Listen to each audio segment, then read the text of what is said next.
My friends, I want to share with you something that took me 30 years in the mountains to truly understand. You see, when I first came to the monastery, my hands were so tightly clenched around my old life that my knuckles turned white. I carried my fears like precious stones, my anger like sacred relics, my pain like medals of honor. But here's what the mountain taught me through countless sunrises and storms. The art of letting go isn't about losing something valuable. It's about discovering who you truly are beneath all that weight you've been carrying. I remember one winter morning, I was walking with my teacher, Brother Chen, when we came across a monkey with its hand stuck in a jar.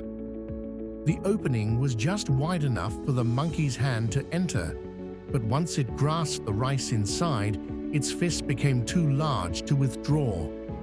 The monkey sat there, crying, pulling desperately, but refusing to release the rice that trapped it. Brother Chen smiled and said, "Little brother, do you see yourself in this monkey?" And suddenly, I understood.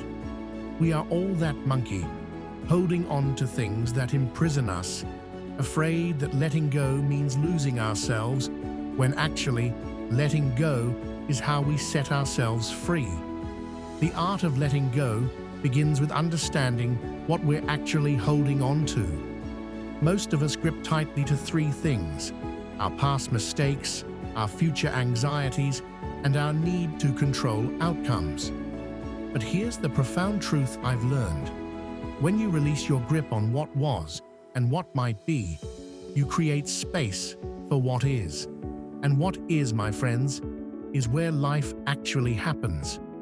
Letting go doesn't mean becoming passive or uncaring. It means choosing your battles wisely, like a skilled archer who knows that holding the bowstring too tightly will make the arrow miss its mark. The gentle release creates the perfect shot. Every morning, I practice what I call the open palm meditation. I sit quietly, close my eyes, and imagine everything I'm worried about resting in my closed fists. Then slowly, I open my palms and watch these concerns float away like leaves on a stream. What remains is clarity, peace, and the profound understanding that most of what we hold on to never belonged to us in the first place. When someone hurts you, practice letting go of the need for revenge. When you make a mistake, release the shame that follows you like a shadow. When uncertainty clouds your path, surrender the illusion that you were ever in complete control. This isn't defeat, this is wisdom. The river doesn't struggle against the rocks in its path. It flows around them, eventually wearing them smooth. The tree doesn't fight the storm. It bends so it won't break. Nature teaches us that flexibility and release are not signs of weakness, but expressions of ultimate strength. Today, I invite you to examine what you're holding too tightly.